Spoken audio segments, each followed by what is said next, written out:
and welcome. We are live from New Delhi. You're watching DD India, India's voice to the world. This is Sports Buzz. I'm Abhishek Mahajan. Coming up in the next half an hour. In T20 World Cup, Rohit Sharma, Rishabh Pant guide India to thumping win over Ireland in New York. Men in blue preparing for tough batting conditions against Pakistan on June 9th. Australia start their campaign with a victory over Oman. Uganda pull through in a low-scoring game. Pakistan to take on host United States today.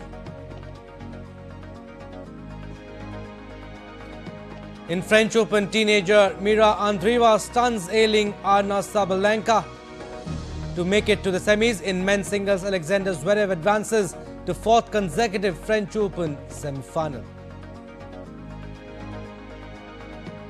And Kolkata to witness Sunil Chhetri's last dance in a crucial FIFA World Cup qualifying game against Kuwait on Thursday. All right, we'll first start with ICC Men's T20 World Cup.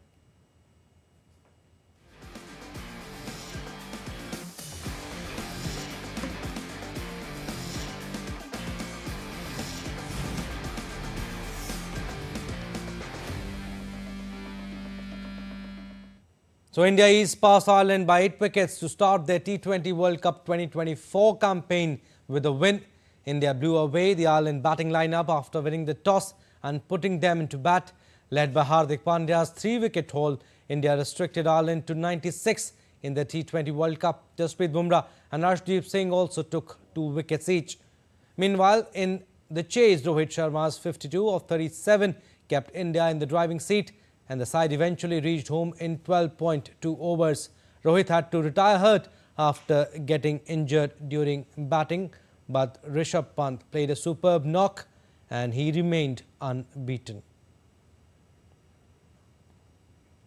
And DD India correspondent Tapas Bhattacharya spoke to the elated fans post India vs Ireland game. Fans also expressed excitement ahead of the ultimate India-Pakistan showdown, which will be held on 9th June. Take a look. It's a clinical performance by Team India in their first match against Ireland in the ICC T20 World Cup in New York. I have with me some of the fans. So, match was amazing, but it looked like a one-sided match. There was much Ireland could do. I didn't expect anything else, really. India's very strong team came into this World Cup very strong.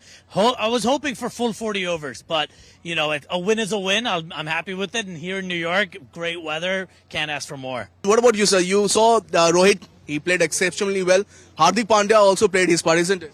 Yeah, I mean, he bowled in his right area, so he did his job as a bowler, what is expected. So I think it was, like you said, it's a one-sided game. Wish it would have been a little bit better, but at the end, India won, so that's what we came here to see. India-Pakistan, that's going to be a very, cliffhanger, isn't it? Yeah, we are excited for that match, and we are hosting a huge party at our home and inviting people, and we're going to have the fun. Yeah. What about you? You guys are all looking forward to India's match against Pakistan? Definitely. We have ordered a big TV. We are hosting a party for India versus Pakistan. Yeah, no, this is a perfect match to start with. We wanted more action, but it's okay. I think we're going to have more action coming. So we're going to be back again, right? Absolutely. Fantastic. Team India. Go India. Wonderful stadium, and it's beautiful to be in New York at this time. It was a great match. It was quick though, but India beat them very quick, but it was a great match and we enjoyed it so much. Yeah. Same thing, it's very exciting to see this much crowd in New York, and we are really happy to have a stadium over here at New York. Really proud of India and all the ICC and BCCI to make all this effort to make this ground so successful. Thank you. That's what everybody is talking about here. India-Ireland is a bit of an appetizer. Everybody is looking forward to that India-Pakistan match. With cameras and this is Tapas Bhattacharya for DD India from New York. All right, let's go across to New York. DD India's Tapas Bhattacharya is joining us live from there. He's covering the World Cup for DD. Tapas, good evening from India and good morning to you. Good win for India first up, but we need to talk about the pitch first. In ICC tournaments, you don't see these kind of pitches or wickets. Rohit got out, he retired hurt on 50. Rishabh Pant also played a good knock, but we don't see often Rohit Sharma getting hit on the elbow. He was also a little uncomfortable, and these kind of knocks I don't know if it will give confidence to Rohit or Rishabh Pant for that matter. But yes, I mean, good victory for India. But what do you have to say about the pitches? Well, yes, yeah, the first part is definitely, we will cherish the fact that first win in the tournament. We are talking about the fact that India need to start off with a thumping victory, and that happened. One expected, India to win this particular match. Ireland, it's a chalk and cheese between India and Ireland, and it was quite evident in that in the ground as well. But yes, everybody is now talking about the pitch. This is a third match that happened, one practice match and two proper matches, and the match between Sri Lanka and South Africa also saw below par score, a below 100 score. This one also was like that, and we saw there was a prodigious movement, sea movement of the pitch in the air at the same time, but off the pitch it was prodigious. There was a uneven bounce at the same time. So what we can tell you is that this is a drop-in pitch. Abhishek, you have covered T20 World Cup in Australia. You saw that there were also drop-in pitches in Australia, but they didn't behave the way they did here in New York. And there is a reason behind that. We were told that there is hardly much of a practice that happened on these pitches. They actually were, they came here, they were dropped off, but the idea that, if there is 8 to 10 matches that were played on these pitches, they might have been, what you call bedded in with the surface of the ground. But right now, that's not the case. These are the first couple of matches. In fact, the India-Pakistan match will happen on a fresh pitch, and it hasn't seen any match so far. So one believes that there will be again prodigious movement of the track, and people have actually spoken about that. All the commentators, the cricket pundits have already spoken about the fact that these are not ideal pitches to promote the game of T20 cricket, especially in United States of America. So those are the things that needs to be, ICC needs to work out. The ground, one part of the ground was sparsely populated. There was hardly, the two stands were packed, but there was a, part which is very close to the, the front side, and that was sparsely populated. So ICC needs to take a look at, in that sense also. So you mentioned the fact that pitches are a cause of concern. It is. Rohit Sharma was hit on his arm, upper part of the arm, and one believed that it was swollen a bit. So one believes that the team management will take into consideration, and they will prepare themselves to face this uneven bounce. Remember, it's Pakistan are no Ireland. They have genuine quick pacers who can move the ball, off the seam. So that it won't be easy for the Indian team. Mohammad Amir, Naseem Shah, Shaheen Shah Afridi, all Coming part back. of the Pakistan setup. Abhishek, you mentioned Mohammad Amir. I just wanted to say everybody's talking about that. Suddenly, why Pakistan got Mohammad Amir? Is it because to make sure that Virat Kohli doesn't play the kind of innings that he played last time in Melbourne? So everybody's talking about that. But I mean, you're saying that we get a similar kind of a wicket against Pakistan also. Ground is the same. Because I think it will be played on a centre wicket, but I don't think it will be the condition, the pitch will change much. But I've heard practice pitches are very far from the actual stadium where the match is being played. Fans are not allowed to see the practice at all. It's true. How's the buzz and excitement there for the World Cup? Well, let's say, you mentioned, you said it right, the practice pitches are anything but what it is there in the middle of the, in the ground. As I mentioned, the match between India and Pakistan will be played on a fresh pitch. Now, this particular pitch that I'm talking about, nobody has any idea how it's going to be because it came all the way from Australia. It's a drop-in pitch from Australia, so nobody has any clue how that's going to behave. Now, the practice matches, practice pitches are, I think, at least 3 to 4 miles away from the stadium. So one has to go there, and common men are not allowed to, go inside. There is a heavy barricading of police personnel out there. In fact, For India-Pakistan also, there's a heavy police personnel, deployment of police security personnel. We've been told that all the security agencies in America are working in tandem to make sure there's no untoward incident that takes place. So the security aspect has been taken care. We saw even the helicopter, making rounds of the stadium as well as the area where the Indian team were practicing. So those are the security measures that were taken. But fans are excited. We spoke to the fans yesterday before and after the match, and they're absolutely thrilled. They said that cricket in America, they never thought that could happen 10 years back. That's a new thing and that's happening here, and they believe that it will give a major push to the game of cricket in this particular part of the country. Tapas, we need to talk about the combination here also. India going in with Rohit Sharma and Virat Kohli as openers, Pant at number 3, going in with 4 all-rounders, and Jaiswal dropped. Are they going to continue with the same combination? Looks like the kind of pitch that we saw.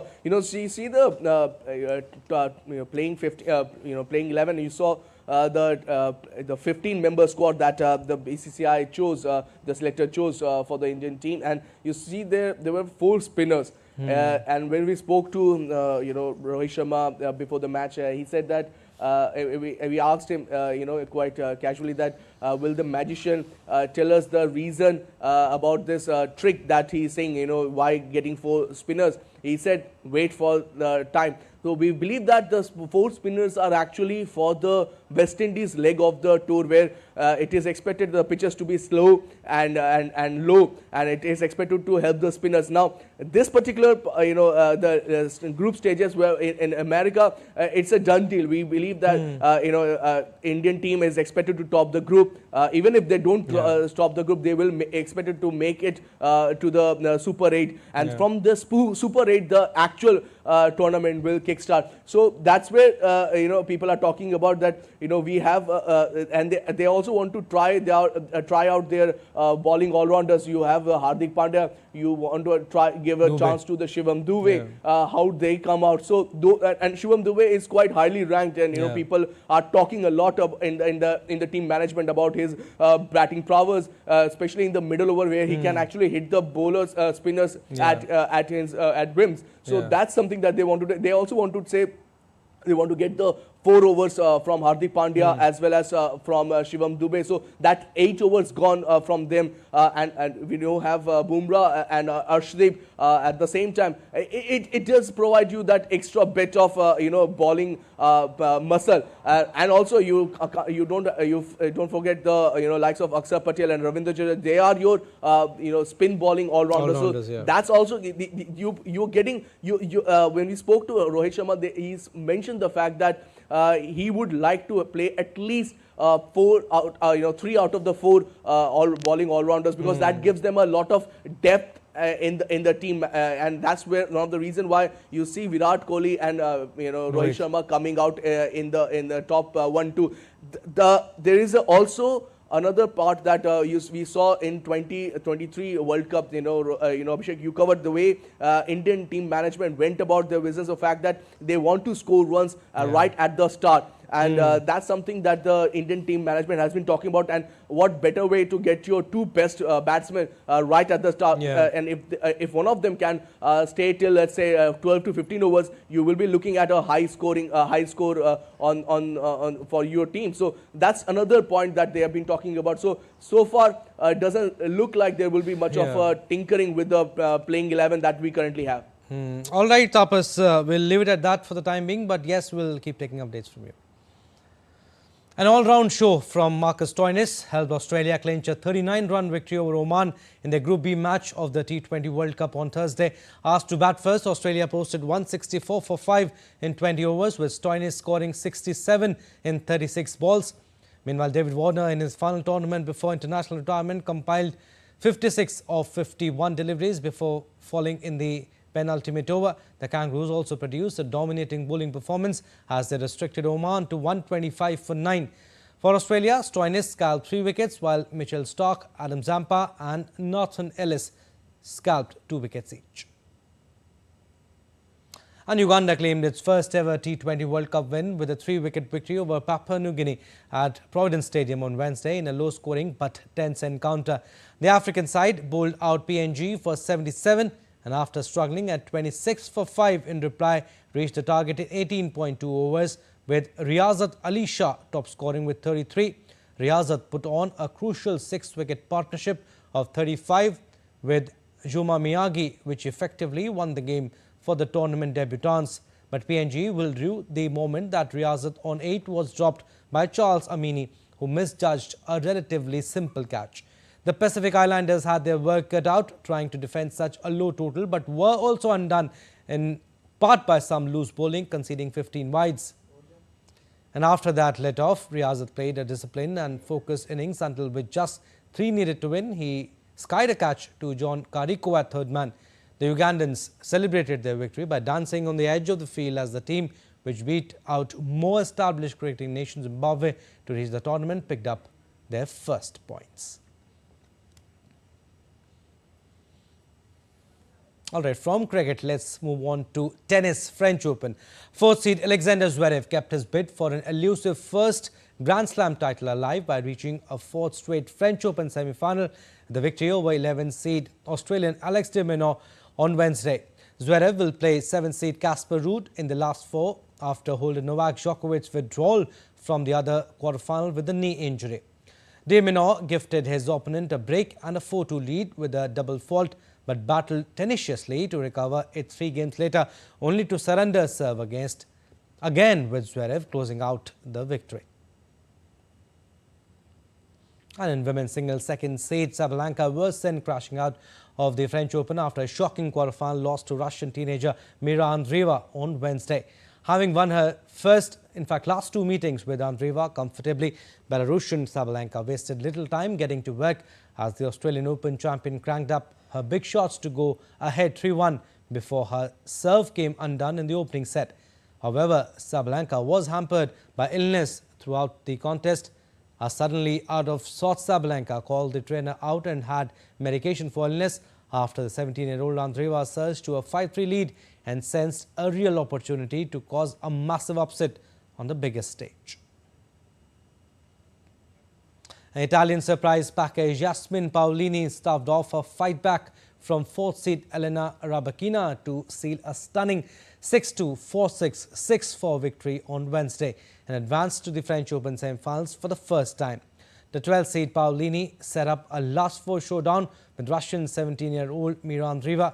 Playing in her first Grand Slam quarterfinal, the 28-year-old Paolini got off to a confident start by winning the opening 2 games and forced her opponent to work hard to hold serve before breaking again en route to taking the first set. Alright, let's go across to Paris now. DD India's Ross Cullen is joining us live. Ross, we'll talk about this semi-final first. Iga Swiatek will take on Coco Gauff in the semis. Who do you think has an upper hand? Gauff is 110 against Swiatek and 0-4 on clay in head-to-head.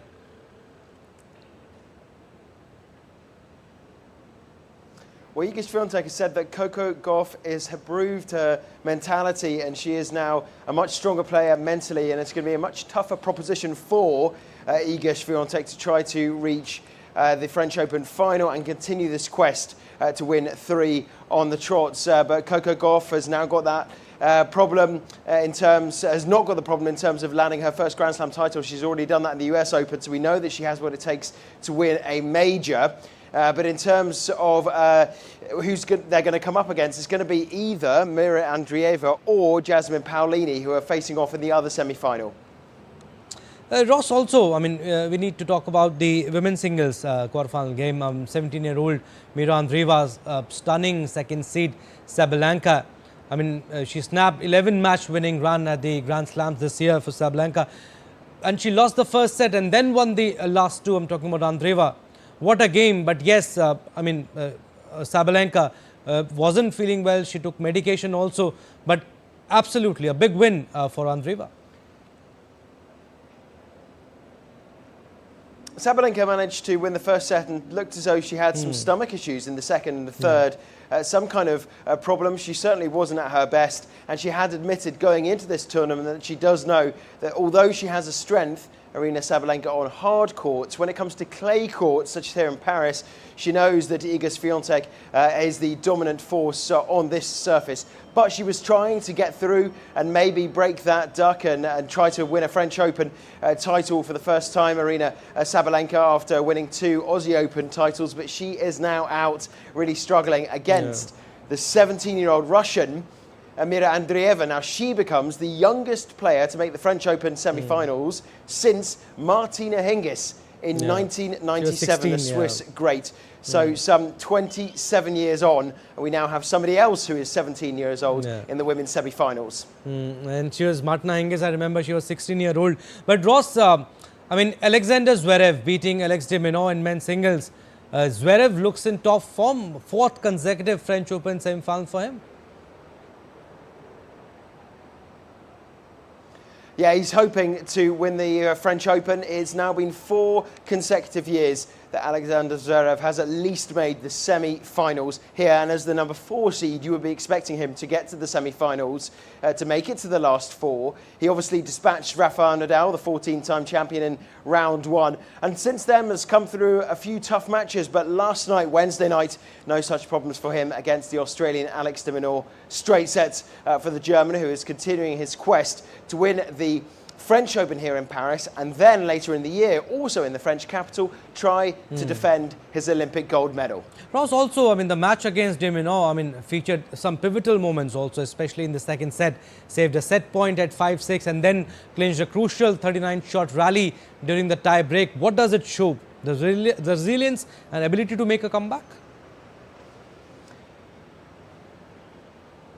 Yeah, and there were a lot of breaks of serve. The 2 men were trading breaks, particularly. One might snap the serve of the other player, and then there might be a break back immediately after that. It was one of the evening sessions that take place here in Paris, under the lights on the main court. Philippe Chatrier. It had been the Alex de Minaur making it to the quarterfinals, the first time since Leighton Hewitt that an Australian man had made it to the last 8, but going no further. We now know that Alexander Zverev will be going up against Casper Ruud, who has twice lost in the French Open final.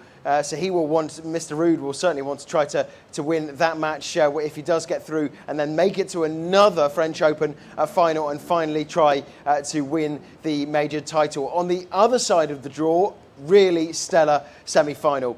The Australian Open champion, Jannik Sinner, the incoming new number 1, is going to make it against Carlos Alcaraz. We have to see, because, of course, Alcaraz has also won majors now. So the 2 men know what it takes to win a Grand Slam. And we are going to have a new name on the men's trophy, the Coupe de Mousquetaire, because Zverev, Alcaraz, Sinner and Ruud, the 4 of them, someone is going to win the French Open for the first time. All right, Ross, so we'll leave it at that. Thank you for your inputs. Rohan Bopanna and Matthew Ebden qualified for the French Open 2024 semi-finals after a 7-6, 5-7, 6-1 victory against the Belgian duo of Sander Gilles and Joran Wegen on Thursday. Bopanna and Ebden won the first set 7-6 but could not manage to finish the match in straight sets after losing to 5-7 in the second. However, the duo worked their magic in the third set to break early and won the third set 6-1 to book their place in the semis. They will face 11th-seed Italian pair of Simone Bolelli and Andrea Vavasori in the semis in what will be a rematch of this year's Australian Open finals. Football. Now it's the end of an era in Indian football, as India's stalwart Sunil Chhetri will lead the Indian football team for one last time before bringing the curtains down on his 19-year-long illustrious career.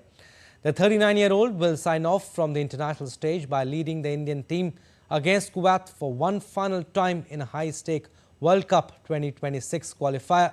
Chhetri had made the announcement on May 16, and all eyes are on Kuwait game as fans turn up to see the legendary striker in India colours for the last time. With a final group game coming up against the mighty Qatar, it is a must-win situation for India as they look to keep their World Cup hopes alive. And the Serie A club Lazio said on Wednesday that Igor Tudor has resigned from his role as club's coach after less than 3 months in charge. Tudor replaced Maurizio Sarri when he resigned as manager in March and signed an 18-month contract. At the time, Lazio were 9th in the standings and Tudor took them to a 7th place finish and Europa League qualification.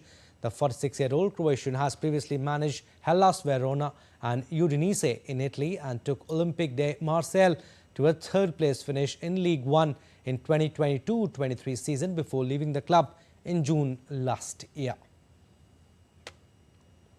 Animal oracles predicting football results are nothing new, but one university in Germany has gone for a different approach ahead of the upcoming European Football Championship. Using E. coli bacteria growing in petri dishes made to resemble football pitches, microbiologist Marcus Egert believes that his little organisms will become the viral new trend for foreseeing football results.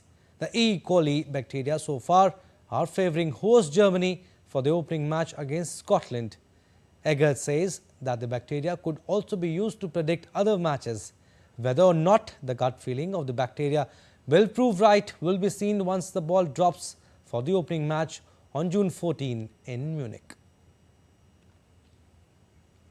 And that's all for this edition of DD India Sports Buzz. But do let us know your thoughts on the news of the day. For those on the go, you can get all the latest news and updates from India and across the world on the DD India mobile app. The app is available on both Android and iOS platforms. Scan the QR code on the screen to download now. We'll be back with more news as it breaks here on DD India. I'm Abhishek from all of us here in Delhi. Thanks for watching Sports Buzz.